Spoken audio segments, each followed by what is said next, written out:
Ooh, we have a new intro?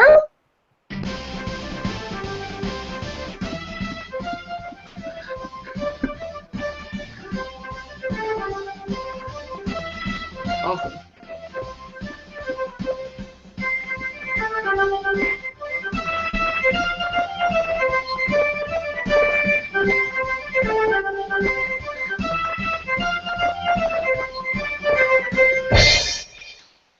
Welcome to the Meeple Syrup Show, designers discussing design. We're on episode 28 to the death. Because this show is killing us. No, it's not. It's just so much fun. And so I would like to welcome, special treat for all of you, our new special host with the most, Nicole Hoy. Say hi to everyone. Hello, everybody. Hey, Nicole. And we also have, of course, Senfeng Lim. What are you up to? Not a lot. I was printing out cards for a Cthulhu matching and sorting game. Mm-hmm. I'm serious. Yeah, that's Toy what I was doing today. Yeah. So I was just doing some testing for Toy Vault, and then getting ready for prototype night tomorrow night at the Cardboard Cafe. If you are a designer in the London area, or surrounding Sarnia, if you want to come up from Windsor or come from Hamilton or Toronto or KW or wherever, if you design and you want to get together with about 7, 8, 9, 10 other designers, come to the Cardboard Cafe every second Thursday from 6 o'clock till whenever we close, and get your game on. Awesome. Get your game on. Absolutely. So what have you been playing lately, Nicole? Ooh, we just got Alchemists, and I had not played it since I tried the prototype at the Gathering of Friends last year, and it burnt my brain in a really, in a great way. I did terribly. I just think I had some poor luck with my ingredients and maybe 1 or 2 incidents with testing on students, but nobody needs to know. No ethical dilemmas. That's awesome. What have I been playing lately? I'm trying to think. I think it's just prototypes. Weirdly, it's been a week of just prototype time. I think it's because of the crunch just before Gathering of Friends, so I'm trying to get stuff all polished and all that kind of jazz. Before we go to our guests, or guest, because right now we're actually waiting for one, so maybe this is a little bit of my stall. I was curious, Sen, could you tell us a little bit about next week's episode? Because we got some fun stuff lined up. Oh, next week is going to be cool. So next week is April Fool's, so that's kind of cool. And that's no joke. Yeah, but something that, I mean, you saw a little bit of it at the beginning. We've already got the new video going. I have a couple logos to juggle around that shows our gold level sponsors, our silver level sponsors.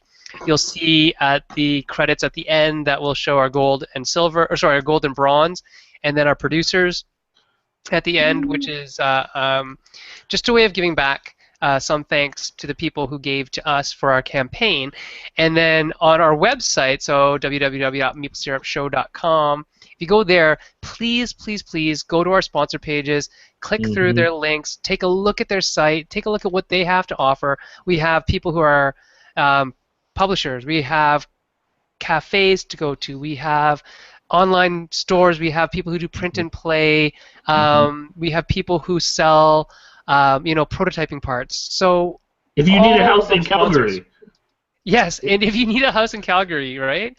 We have Dylan's dad. Dylan's dad supported us at a very high level because he loves us as much as he loves his son, apparently. And if you need a house in Calgary, he's the man. He's got some great videos actually about mortgages. Anyway, I get why Dylan's such a good host. You should just Google his dad. Yeah, his dad's hilarious. So who do we have on the show tonight, Daryl? Yes, I'm excited because I got to meet Marcus in Baltimore. I was at the Unpub event, and I had the pleasure of. I will confess something right off the bat. I didn't really follow closely the Tabletop Deathmatch contest, but I knew it existed. Like I knew about it, and I had seen some of the games, but I didn't know it like super well. And then all of a sudden, everyone kept popping up, being like, "Hey, you're the Tabletop Deathmatch guy," or like, "Oh, you're like Discount Salmon." And I was like, "Oh, I'm hanging out with a celebrity, I guess," because everybody seems to know him. But that's how I got to meet Marcus, was in Baltimore, and I got to hang out with him a few nights, and it was tons of fun. So he's an up-and-comer designer. And then, very exciting news, Mike Selinker is on the show as well, and he just snuck in the perfect timing. It was like we orchestrated it that way. So why don't we invite them both onto the show, and we'll see. We'll see. We might actually have some testing of mics and such while they join on. So Marcus, why don't can we get? Yeah, Hey. here's Marcus. Oh, hey, man. Yeah, you're in, man. You're on. You're on. Hey. So So, hey. first off, you got to explain the amazing suit you're wearing. What's going on there? This is the fish costume from Discount Salmon. This fixes. Explain to our viewers where you originally wore that, and just go from there. Well, this costume I wore at Gen Con to sell my game. We had a booth, and this helped stop people, basically.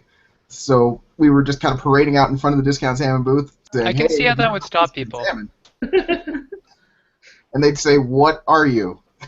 And then I'd show, like, this is... Well, you can't see that well, but it's a fish costume picture. It's the card from the game. So That is amazing. That is absolutely amazing. So I'm gonna actually throw it to Sen. Why don't you start us with we'll go back to Marcus until we get Mike's audio working. I don't know if it's gonna work, but Mike, if you try the unmute button in the center, yeah, Right just like if there. you scroll your mic right up to like the top of your head. Or you can press Hey! Control D. There we go. Now his video is still stuck though, so we'll see. Is it? Yeah, I see well it that's. moving. Are you there, Mike? Oh, there he is. Hey, Mike. Can you guys hear me? Yes. You're very soft. Let me take care of that I'm for you. working on that. I'm working on it. Sen will turn Alright, up your how about volume. Yeah, I have manual control over here a little bit. So Alright. where There. are you, Mike? Hold on 1 second. You guys keep talking. Okay. All right. Well, then let's go back to Marcus. Joy. All right, Marcus, hey, Marcus. why don't you tell us a little bit about Tabletop Deathmatch for anyone who doesn't know anything about that? All right, Tabletop Deathmatch is a game design competition from the makers of Cards Against Humanity. It is for amateur game designers who've never had a published game before. You submit your design. The year I submitted, they got 500 designs or so, and they chose 16 teams to present their game at Gen Con.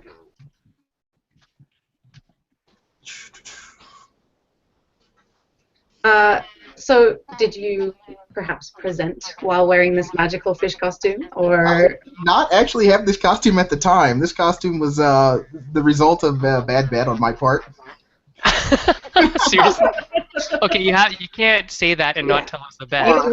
We need the story now. The story is, well, while the judging results were unknown to us, I put out on Twitter, hey, if Discount Salmon wins the Tabletop Deathmatch, I'll wear a fish costume to Gen Con.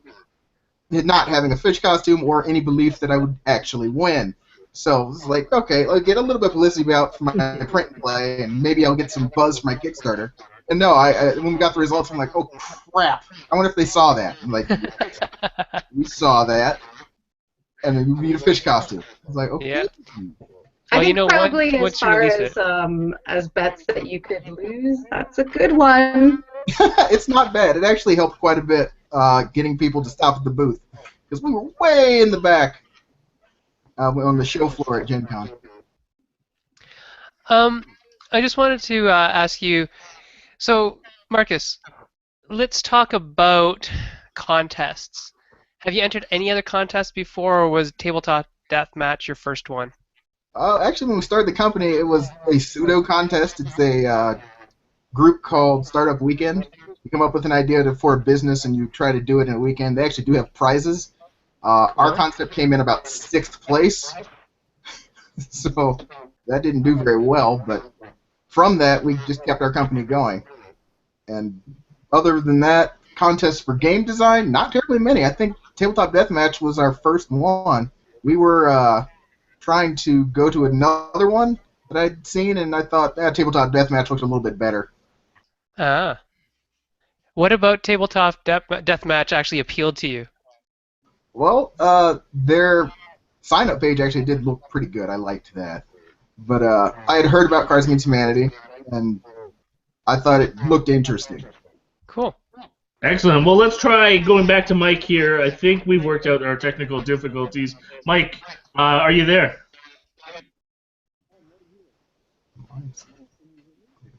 No, we can't hear you, unfortunately. I think we also have some feedback from Mike, too. Let me try just talking into the computer. Can you hear me now? We can definitely hear you better. We do hear some crowd noise, but we can try our best with that. Just mute yourself after talking.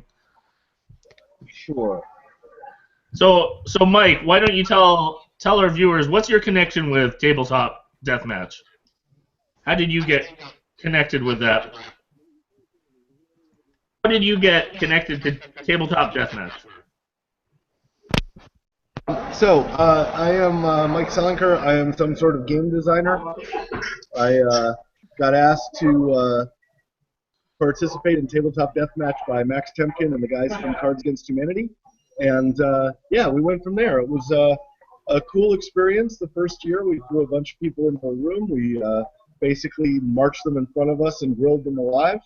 And somehow Marcus and company came out on top. It was pretty cool, though. He and Kara had a great game, Discount Salmon. It was an amazing game, and we just loved playing it. And, yeah, it was a game that we definitely wanted to give the highest attention to.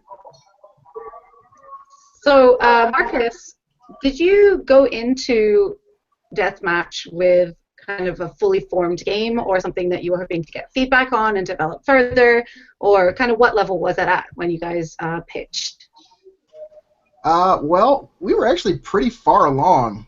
I'm lucky enough that my partner is my cousin, and she's got an art degree, so her art was already pretty world-class. It was a really polished prototype that we took into Deathmatch. Plus, we had our instructions written up really well. It was actually good for us. I've got some of that up on our Facebook page. And Mike, let's. What was your impression of Discount Salmon? You know, right off the hop. What did you like about it? Well, let's be clear. I mean, there aren't a lot of games about taking mutant fish and trying to clean them up. There are not. You are correct, So, sir. I mean, this was a bold new entry into a not quite so overcrowded category.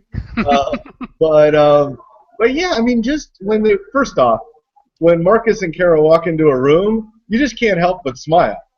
Like, they're smiley people. I mean, he's not even dressed the way he was today. Right? I mean, just dressed like a normal human being. Marcus and Kara make you smile. I mean, I prefer him in the freakish suit that he's wearing at the moment. And I hope he stays. Do you not like the word freakish? No. The suit is just very warm. Yeah, you stay like that.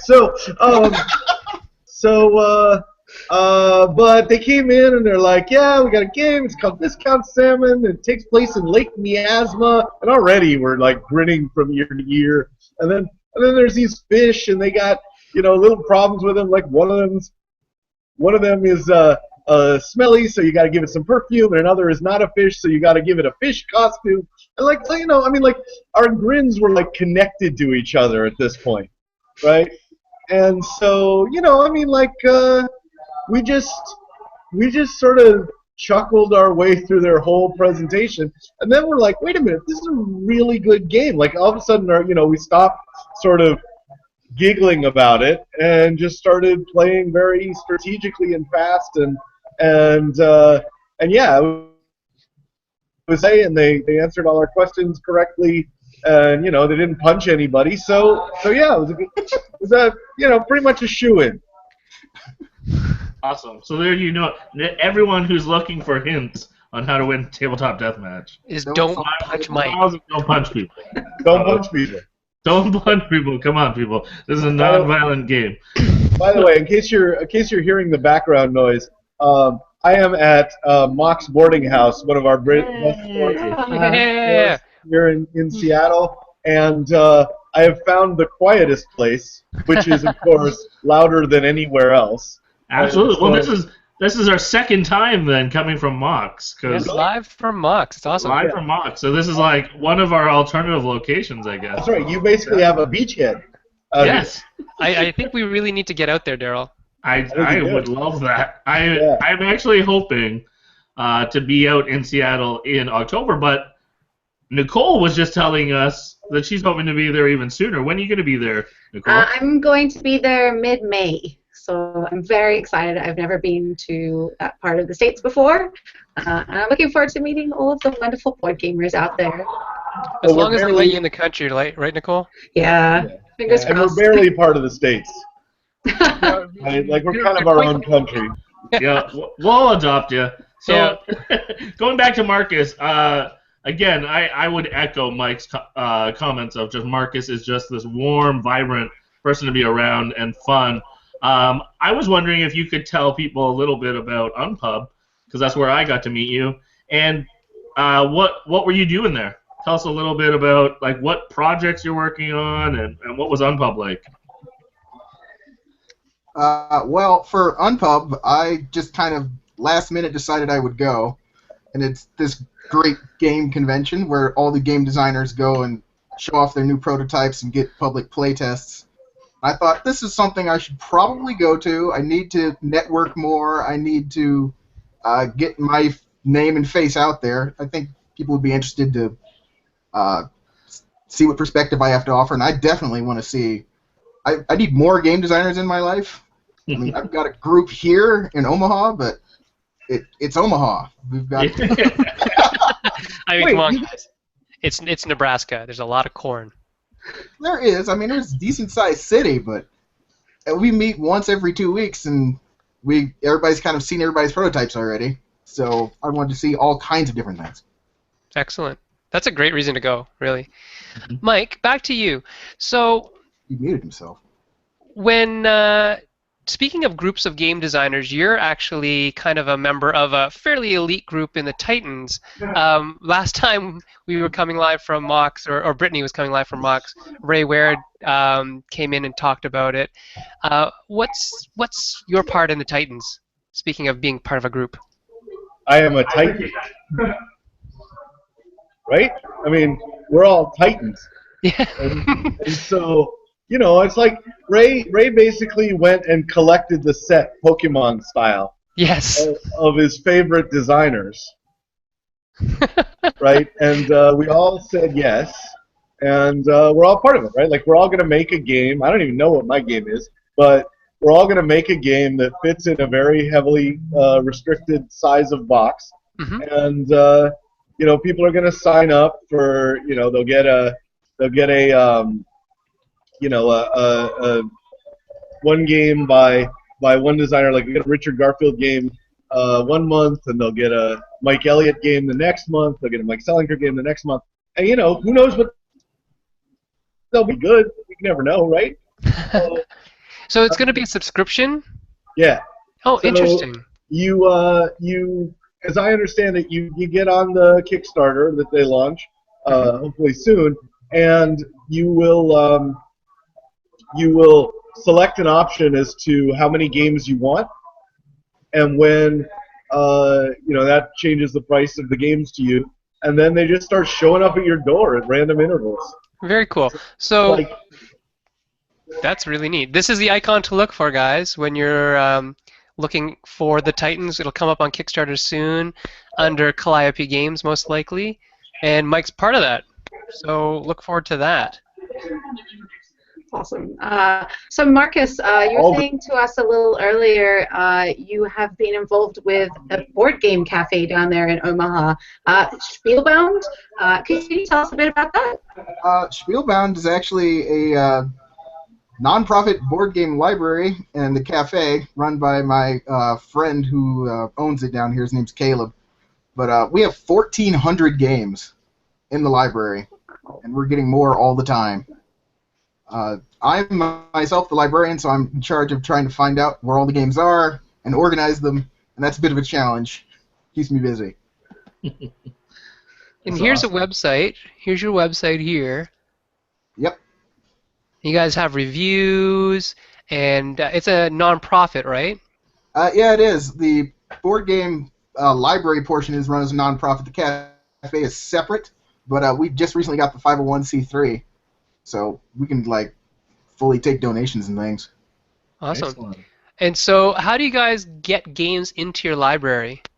Most of them are donated by the public, so and actually Caleb's own collection is quite a few of those games.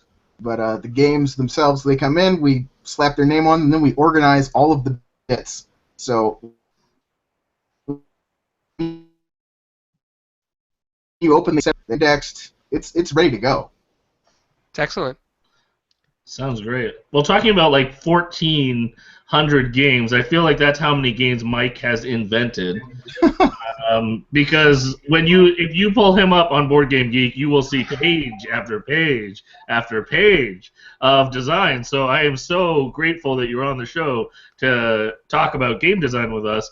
The most obvious one that I think most people would know you for is Pathfinder, which is a huge hit. Can you tell us a little bit of the backstory of how you got involved with that project, and what is it like to work on such an enormous product? Oh, and you muted yourself. My apologies. So hold on.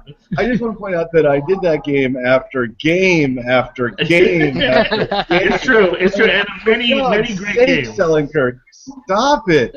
Just throwing game after game. You made it sound like it's a death march. No, well, Oh our my episode God! is Do we have to play another Mike Sellenkirk game? Oh, jeez. Maybe you could just produce something good. No, that's not. There are many great Is that basement? Sellenkirk games, so we will be getting into them. But start with what many know. So Pathfinder Adventure Card Game was a game that I came up with some friends who work for me and work with me, Ryan Sand and Chad Brown and a whole bunch of other fantastic people. Basically, eventually got my whole team involved. Gabby Weidling, Tanis O'Connor, Liz Spain, Paul Peterson, just a huge all-star cast, Matt Forbeck, all these guys. And we made a game that was, actually it really wasn't Pathfinder at all. It was a horror-themed game, which was named Apocrypha. And we played it for a while, and we're like, we should go get a fantasy license to go with it. And since I knew the guys at Paizo, we made that happen right away. Like that deal took about 45 seconds to sign because we both wanted to make it so bad. And I think we were all very surprised by how successful it was. I mean, we knew it was a pretty good game, but we thought it would be like a very small portion of the Pathfinder audience and not a lot of new people. And instead we got pretty much all the Pathfinder audience and a whole lot of new people. Yeah. And more. Absolutely. Yeah, it was pretty big. It was really, the Rise of the Lord set was really huge. Looks good. And then 2 months from now, we will have Wrath of the Righteous, which is our mythic campaign. Basically, you go into the abyss and try to clean out all the demons. And so it's super fun. We have lots of other things that we've been doing. We've been doing class decks, and we've been doing organized play. We've been doing all sorts of crazy nonsense, vastly more than we thought we would do, but so far people seem to really like it.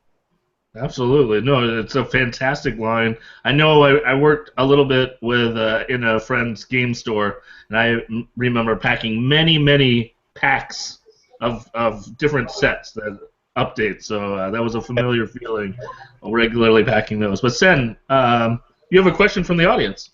I do. I have a question from somebody off of our of our YouTube page in the YouTube chat, and it's not just somebody; it's actually Suze. And by the way, happy birthday to our good friend Suze, who is also somewhere in the Seattle area. Have her come over. Yeah, shit. It's her birthday today. She has. Oh, you know what? She might actually be overdosed on cupcakes. That'll She had happen. like. 20 cupcakes delivered to her today. A lot of cupcakes. That's But anyway, Suze is a great supporter of not only this show, but of gaming in general, and she likes to donate things, and she likes to give back to the gaming community. So she was asking Marcus, how do we get games to Spielbound? Specifically, how do we get them to you?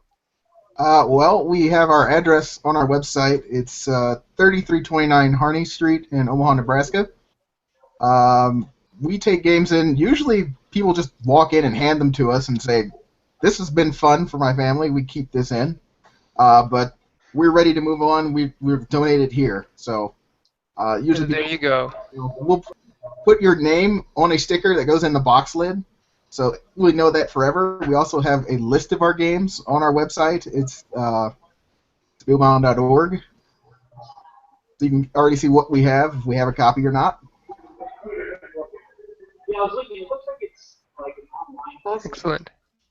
Well, I was just wondering, going back to Mike, seeing as you have the pages and pages and pages of games. It's unbearable. It's unbearable. It's too much. It's too much. Unspeakable almost. Almost unspeakable. You've collaborated before, and I was just wondering, what is your favorite part of collaborating as part of game design? Well, I mean, it's the only way I know how to create. If I have a good idea, I want other people to make it better. So we have these knockdown, drag-out sessions of game design where, you know, people throw idea after idea out, and we're like, no, you can't do that. Oh, wait, that's really good. Let's try that. Oh, wait, that didn't work. Let's try that. And at the end of it, it produces just vastly better games than if I was by myself. So, I mean, and also it's nice to be around other people. Like, I don't really understand. There's a lot of board game designers I know who basically work in their house and they never see anybody, right? They never interact with anybody other than to, like, you know, occasionally get out and play test something. And I get to hang out with the coolest people. I get to do games with James Ernest and Paul Peterson and Bruno Faiduti and just all the folks that are fantastic. I did a line that I got to work with Klaus-Jürgen Reda, the designer of Carcassonne. I got to work with Andy Looney. I got to work with, you know, Jeff Tidball, Matt Forbeck. Just, I mean, know who's who. And so that's the real fun part, right? Is just to hang out with all the awesome. I will say that the cheap-ass games are the ones that got me into design as an actual thing that I think I could approach. awesome. Yeah. Yeah. Well, follow that up, Marcus. Actually, I'm curious. What games are you working on right now? I'm sure you got a few projects that you're tinkering with or playing around with. I Can do. you tell us a bit about it?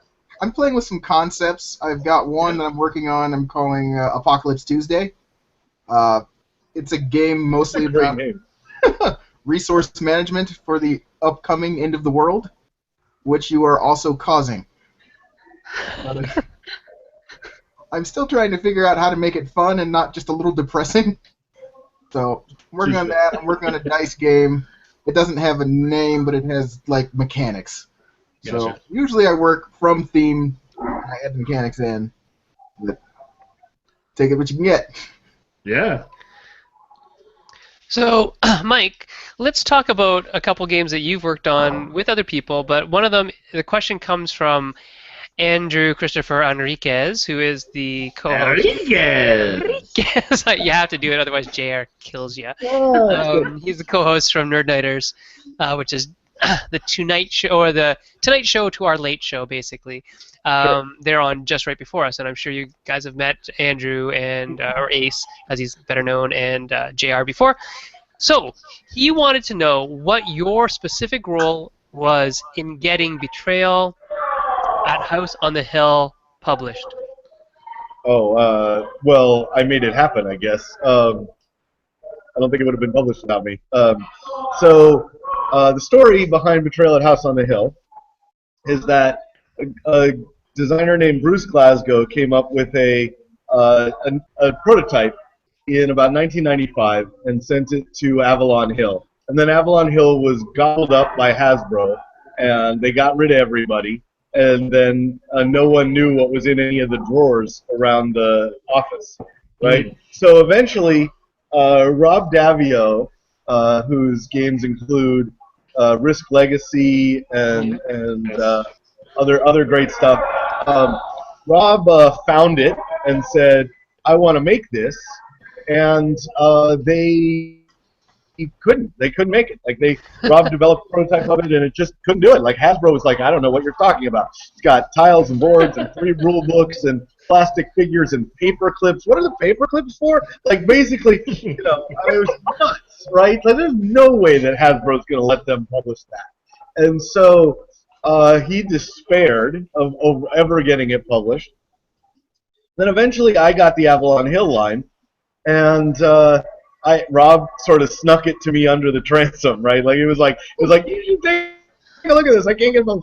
And so I said, "Oh yeah, we're publishing this." So I went to my guys at Wizards of the Coast, which is a very different company, even though it's inside the company. Like Wizards is extremely progressive. I mean, they make all sorts of things. There was no way they weren't going to make that. So I told them that it had like tiles and boards and cards and Paper clips. plastic figures and paper clips and 3 rule books and all that. And they went, "There's no way, no chance in hell that we're publishing this." Like, but we're Wizards of the Coast. We make all sorts of awesome things. Like, nope, not going to happen. They said, "Well, what else can we publish? We need another game." Because I just done Axis and Allies Revised and Risk Godstorm and D-Day, all these big box word games, right? Yeah. I said, "What else you got?" I'm like, "Well, if I were you, I would go get Titan." I don't know if you guys remember Titan. Yeah, It's totally. one of my favorite games ever. Yeah, so if there's anybody not familiar, it's a game where these little piles of monsters go around, beat up other little piles of Little monsters. stacks. Yep. And a purple box. Yep, takes forever. It's a great little game. Anyway, It's a good forever. good forever, absolutely. I said you should go get Titan. It totally fits in the Axis and Allies Risk Godstorm kind of environment. And they said, "Okay, how do we get that?" And they went, "Oh, you go ask Dave Trampier." Thing is, I had a pretty good idea that Dave wasn't going to sell them that game. Because Dave was, well, he just wasn't the kind of guy you just showed up on his doorstep and asked a question. Right? He was just not really that guy. And so they came back, and I was like, "Did you get Titan?" And they went, "No, he told us to get the hell off his lawn." I said, "Oh, that's a shame." And they said, "Well, we got to print a game. What else you got?" I said, "Well, I got this Betrayal at House of the Hill." They said, "Print it." Nice. I like that. That's how it worked. That's how that actually happened. So, I mean, obviously, I had a really great team working on it. I had Owen Woodruff and Bruce Cordell and Brian Campbell and Bill Slomsek, Bill McQuillan, just an amazing heavy hitter list. We came up with some crazy stuff that wasn't in Bruce's original game or Rob's version or whatever. And the end result was that you had a really great team working on it, and it turned out we didn't actually sell a lot of copies. A lot of people just didn't even know Betrayal happened. Like we had just released Axis and Allies and Risk Godstorm, and those sold a lot of copies. Yeah. Right, yes. And Betrayal was like, oh yeah, cute little game, Selinker, you know. Get around to making a real game, right? And then about 4 years later, suddenly it was going for like $200 on eBay. What? And then what I think had happened was a whole bunch of, 18 and 19-year-olds had started playing it when they were 15. Yep. Right? And it became that generation's game of choice. Yep. And none of us knew. Like, none of us knew about it. And then they're just sort of demanded, and the price went skyrocketing. It was at every convention. And Wizards was like, "Oh, I guess we better do this again." And now it's sort of fallen into that niche of, now it's kind of a minor, I don't know, maybe a minor classic, right? Yep. And because I've had more residuals on that game. People coming up to me saying, Yep. this was the game. And it was really just kind of a minor little game for Wizards of the Coast compared to Axis and Allies and Magic and Dungeons and Dragons, and it turned out to be the best thing. Turned out to be the best thing of all time. Well, from what sounds like a family of designers on that game, I'm going to ask Marcus, what is it like designing with actual family and collaborating with your cousin? Oh, well, Kara's great. I mean, she can just whip out art. tell you, we did a game, startup company called Cat Quest Space Adventure. She did probably 15 pieces of unique art and a full board in 2 days. She's Whoa. brilliant. Wow. That's an incredible turnaround time. Like, I am amazed by that. I can't say she liked me at the end of that. But yeah, that's actually up on our website. It's not a great game, but it does have amazing art. It was designed in a weekend. At the same time, we're trying to develop a business plan. So. Oh my goodness. But That's incredible. Mike, I gotta ask about my personal favorite game that you've been part of designing, and that's Lords of Vegas. That's my fave, and I just think it's really interesting. Everyone's got to try it out. It's unlike any other game that I have on my shelf. And I was curious, can you tell us a little bit about how that game came about? How that game came about? Yeah. We went to Vegas a lot. Fair. I mean, I gotta believe that Klaus Jurgen went to Carcassonne a lot. Right? I really hope so. And he only had little pieces of paper, so you like drew Yeah, parts. exactly. Like, I gotta believe that Andreas Seyfarth went to Puerto Rico a lot. Yeah. Right.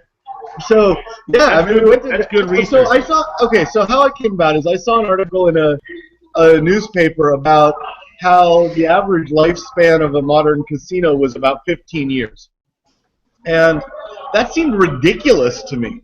Right? Like, you're gonna put up a multi-billion-dollar edifice, and then you're gonna dynamite it like less than a decade later. That made no sense. And so I was like, okay, can we make a game about how you put some casinos on the board and they start to devalue the instant of the board, right? And so James came up with this James Ernest came up with this amazing mechanic of putting dice inside these little casinos and having their hit value be your influence in each one. And we just went back and forth on it. I love the Meeple, the track where not all the values of the numbers are available to you. You have to make your casinos better. And then we just played it for 4 years and just made it better and better and better. 4 years, wow. Yeah, it was a long time in the production. And now we have this game up, this expansion up, which I foolishly said, now I can't play Lords of Vegas without it. And then all the copies got sold, and nobody could get it. Yep. And so, everybody was saying, well, we're not buying Lords of Vegas till Up is back in print, because Mike says we can't play it. Yeah. Right? And so now Up is back in print, and people can get both of them. But, I mean, it's probably the best board game either James or I has ever made. Yeah, I love it. I absolutely love it. It's real tight. I mean, there's nothing we want to change about it, and that's a very rare thing. On the other hand, there's about 1 million things I want to change about the Pathfinder, right? So yeah. Hey, can I ask Marcus a question? Please. Marcus, has Hal opened the pod bay doors? What? You look like you're circling outside the space capsule, waiting for the computer to open the door so you can get back in, and HAL 9000 is not letting you back in. So I was just wondering how the air is. It is very warm, actually. Yeah, all right. Is it getting hot in there? Yeah. Oh yeah. In space, that's better than the alternative. It's true. I know Suze wondering what card would you play on a sweaty fish? Like, deodorant. How would you combat that? Deodorant.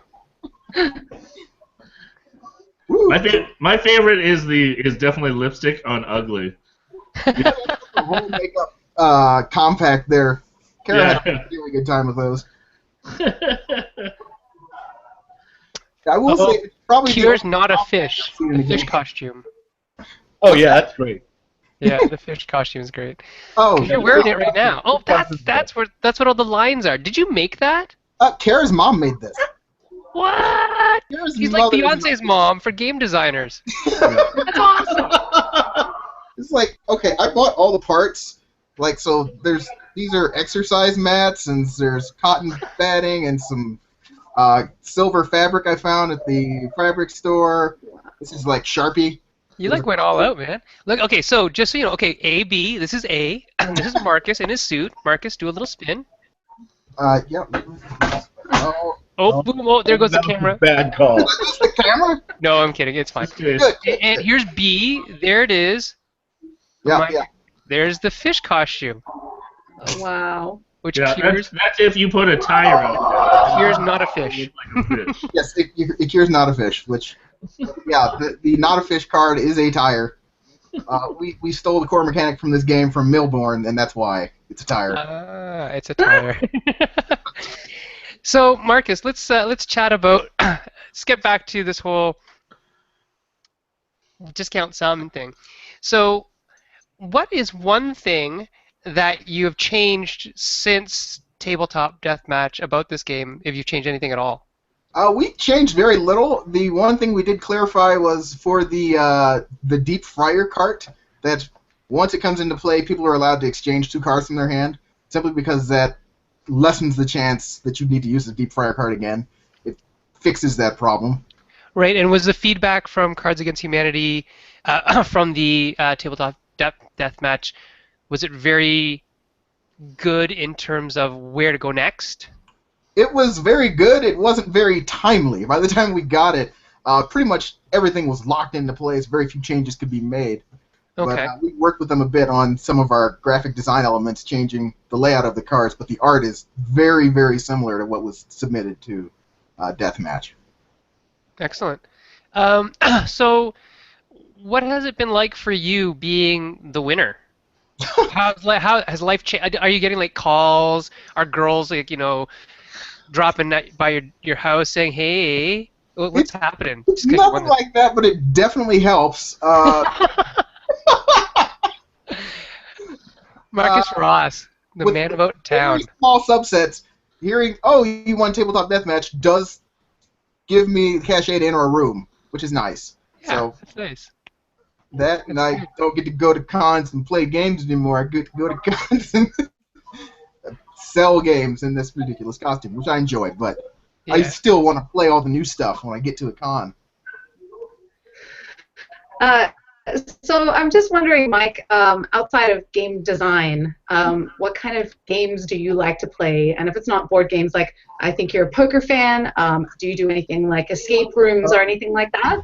Oh yeah, I mean, I just did a panel at PAX East, which was kind of insane, called "The 100 Games You Absolutely Positively Must Know How to Play," and it was incredibly controversial. I mean, everybody watched it. It was incredibly controversial, but basically, it was sort of a list of things you need to know how to do, and I realized that I could do that because I had played everything that I had ever gotten my hands on, right? And so. Yeah, I mean, we play all things. I play, I play Ascension on my iPad. I play Takedo with my on the tabletop. I play, we do a lot of dumb sports things. I broke my arm curling once. I mean, What? yeah. How do you, that's like our national sport up here, Mike. Well, it's not ours. I thought you were close to being Canadian. Come on. No, I was trying to look. I mean, when you spend your time analyzing games as much as I do, you realize that you have to experience all the games before you can judge them. And so, of course, I needed to figure out how to throw a rock from the house to the button, as well as anybody up there. And so, I put on my beaver suit and I went to the curling rink. You got all the lingo down. You got it. You got it. Well, I don't know if you know, but it turns out that so you put on 2 shoes, and one of them is a very stiff shoe, and that's not the one you should have on the ice by itself. That is not at all the one that you put on me. And so a little pirouette later, I broke my arm curling. Oh man. Yep, that'll do it. Though. Yeah. So I mean, but I mean that's very positive. I mean that shows that I'm willing to try something new, even if it's as lethal as curling is. Yep, that is one thing I hear all the time. How lethal curling is. That's right. Isn't it bad? I had a very similar experience. Wait, you broke your arm curling too? I didn't break my arm, but yeah, I definitely took more falls than I should have trying to learn how to curl. One of my friends is in a curling league here, and yeah, no, that was not my sport. Omaha-ing curling. Yeah. My next door neighbor is a national ranked curler. He's the real deal. So Yeah, I'll send him your way to teach the balance tricks. So I gotta ask Marcus. I'm sure you saw the list, the 100. What were some things that you appreciated that were on the list? I am so thrilled Parappa the Rapper was on that list. No, there you go. There you go. You crack those eggs into the bowl, Marcus. Mike's justified, man. Like when I first tried to play that game, I could not get it. And then one day it just clicked. And you gotta sing it. You gotta sing it while you play it. That's the trick. You gotta sing it while you play it. You gotta hit the buttons exactly on time. That's right. That's why it made the list. You had to teach yourself how to play it. Nothing you'd learned prior to that point was useful. Nope. To playing Parappa the Rapper. You had to learn it from scratch. I still remember the raps. It's horrible. Oh yeah. All right, go hit it. No. Marcus, you beat it's all in the mind. You know what I'm talking about. Just looking at me like, what are you people talking about? I know it. I feel like I'm missing out on not having played this game. Yeah, did they not have that in Australia? No. Oh, come on. They had to have that in Australia. Yes. Kidding? Oh, that's I'm All right. I'll bet you can get it on your phone now. I bet you can get Oh, something yeah. like it. Yeah. Yeah. We'll have to You find out for you. definitely look up the video and To just Google. watch. I'm going to Google right now. Nothing else looks like that either. What else did you guys like from the list? What else were you surprised by? That's a good question. I don't know. I don't know if I was necessarily surprised by anything in particular. I just like that there's a list of things that it's almost like a bucket list of games to play if you haven't played them all, right? That's what I thought was interesting about it. And it's it's one man's opinion, yours, which is a good one, a very educated one.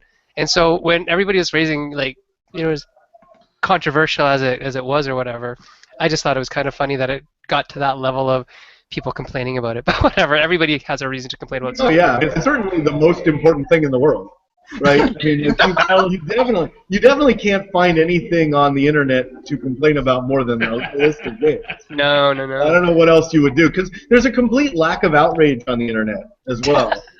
And so I'm glad I could provide that. Yeah, I mean, speaking of which, if you saw today's news about Gen Con and all that, I guess. Oh yeah, that was huge. That was a very interesting thing. I mean, all of us became vectors for this rallying around a cause that we didn't even really know how we were going to rally around an hour earlier, right? Yep. Because what are we going to do? I'm 2,000 miles away from Indiana. Yep. I don't know how I'm going to affect that. Con has actual leverage here. Yes. It was amazing. It was a real pride moment of kind of being like, together, we can actually do something here. Yeah, and I don't know. Maybe it's probably not going to do anything because I don't think the governor is likely to have his mind changed. But it certainly put everybody on alert, right? I mean, it was like, okay, so if everybody's going to get all uppity about Indiana, let's take a look at the places where laws might show up again. I mean, nobody's going to look at Washington State and say, let's try to ram this through now, because if our voices are loud enough here, we're gonna try to shout that down. So it's pretty cool. Gen Con was real courageous. Yes. So Marcus, I'm just wondering, you were talking before about a dice game that you are currently developing that has kind of the game but not really a theme. And I'm just wondering, with you and possibly with Mike, do you prefer to kind of think about the guts of the game and how it might work before you think about sort of weaving a theme into it somehow? Or do you like to think of a theme and see how perhaps maybe you could make a mechanic work to that? That one's actually a bit unusual because I usually go theme first, and usually the mechanics, whichever ones suggest themselves to me, I go for it. So, Apocalypse Tuesday has a set collection mechanic because you're going to be stockpiling goods waiting for the end of the world. So, the more you have, obviously the better you'll do, unless you're really good at some sort of aggression mechanics that I haven't quite entirely figured out yet. Absolutely. And how about you, Mike? Do you really think about it one way or the other, or is it a little bit different every time? Well, I get asked that question. I don't think there's a clear answer to it because I don't think the two, like, it presumes that a game designer is tracking on one thing or another at the same time. Everything we do, well, me anyway, is just a big old jumble, right? I mean, like, I don't walk into a game thinking I got this one thing and everything else has to be developed after it. I usually have half a dozen completely unrelated and undeveloped things, and they sort of morph into some good. I spend a lot of time on mechanics because that's kind of my area of expertise, but sometimes I just come in with a title. So the game Gettysburg, for example, That is an amazing title. That is an amazing. Yeah, it's a Civil War. It's a highly realistic Civil War game about Yetis and Mastodons at the Battle of Gettysburg. And I mean, once you come up with the title, I mean, you know you're making that game. Yeah. So you have to come up with mechanics that fit that theme. Sure. But sometimes it's just like, hey, I got an idea for poking around in locations and finding a villain and stuff like that. What's going to go with this? And so, you know, when Ryan, my buddy Ryan, came up with that, then we were like, okay, now what is the theme element? And it turns out it wasn't Pathfinder at all, right? So you can make changes along the way. I just think it's not very linear in my head because, well, basically nothing is linear in my head. Really? I know that feeling, Mike. On that note of names, I'm just gonna follow up on the 100 games list because there were a couple that I have no idea about, and the names jumped at me. Another one I also got to give a shout out for is I think it's hilarious that you said Limbo, but Limbo's fantastic. did you mean literally just like going under a pole? Limbo? No. Oh, see, that's what I was hoping you meant, and I was like, that is ridiculous, but I love it. But okay, Dude, I don't know that again. Educate thyself. All right, the other one I gotta ask about is Depression Quest. I do not know anything about that. Oh, Sorry, which one? Depression Quest. I was Depression wondering Quest. about that one as well, yeah. Oh, Depression Quest is one of the most important games that's come out in the last few years. Yeah. It's a game about being depressed, very hard to win, because you are constantly dealing with the fact that you are depressed. And so because thankfully I don't have depression, I spend my time in that game trying to figure out what the game designers thought was the right path to success when hopelessly depressed, and it's really hard to figure out. But you know, if you poke at it, you get somewhere, and you realize maybe there's a path that would actually work in real life. So yeah, it's fantastic. Actually, that and Limbo are actually have a lot of similarities because Limbo is very dark and very scary, and not a clear right answer to a lot of things. And so yeah, I mean, you play games that aren't necessarily made for you, and you learn something that's really significant about yourself, and both those games are great at doing that. Mm-hmm. And if you guys don't know anything about Depression Quest, it is kind of central to the whole Gamergate thing. So yeah, you should take a look at it just to educate yourself on that matter and what that's all about. Come on. Always an open And mind. Mike, I know you've been pretty active in that regard as well. So That's very um, true. let's. Oh wow! Look at the time. Holy cow! Look at that. Nicole, I think we're on to the last questions already. No, Wow. well, send your first. Oh, great. I'm first. Marcus, this is a question for you, sir. And the question that we ask, generally speaking, at the end of the show is for you to give a piece of advice to new fledgling designers who haven't yet been published or who are looking to cons, that kind of thing. So, what is the one thing that you wish maybe you had known before you got into this big old mess of game design and going to conventions and contests and whatnot? What's something you could tell other people following in your footsteps? Well, easily the best piece of advice is Will Wheaton's. Just play more games. You have to know what's out there to know what you might step on or what you could already have to improve upon. I mean, there's a lot out there. Like the original game we were going to submit was Volcano Sacrifice, and had I not seen Downfall of Pompeii, we probably would have submitted that game. Right. So. That's good advice. Mike, pop quiz hotshot. Do you have any advice for new designers out there? Wow, I totally didn't anticipate that question. That's why it's a pop quiz. Come on. Sure. The advice I gave, I give the advice that I gave to Mike Krahulik when he started working on Thornwatch, which is you do not come in the box. And so the people who say, oh, I've play tested this game with my friends and we had a great time, that is a terrible idea to release whatever game you might have at that point, right? I mean, since you don't come in the box, there's requirements about blind play testing and getting other people to look at your rules and stuff like that. I mean, it's fun to be able to be a game designer. It's hard work to be a game developer, and the hard work is really important. And so, if you're gonna do this job, if you think it might be a job, put your time into making sure that other people can play the game you're having so much fun playing. Something like that. Great advice. Absolutely. Thank you Always. both. Also, Will Wheaton's other piece of advice is also really good. Yes. Don't be a dick. Don't be a dick. Right. Absolutely. If you're walking into the game industry and you're a jackass, Yeah. we will route you out. Absolutely. We will make sure, we will turn you around, and you will never see the front of our faces again. Absolutely. And so seriously, follow both of Will's pieces of advice. They're both very good. They are. It's amazing, our community, and how it really just creates and defends, it being an inclusive, caring community. I'm really proud to be part of it. And I really appreciate both Marcus and Mike taking the time tonight to be on the show with us. We really appreciate it. We hope we'll have you on the show in the future, too. Also, a little shout-out to Mox. Thanks for hosting Mike for us.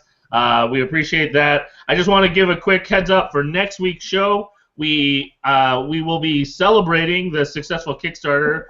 So that's part of the show, and we're really thankful for the support from everyone out there. And then the other thing that we're really excited about is Scott Nicholson is going to be on the show, and he's going to be talking about not only escape rooms, but he's moving to Canada. So we're going to be talking about him moving up to Brantford and starting a whole design program at Laurier. So we're really excited to be talking to him about that breaking news and just the bubbling up of game design that we're hopefully going to be surrounded by. So thanks, everyone. Keep making great games. I look forward to playing it. All right.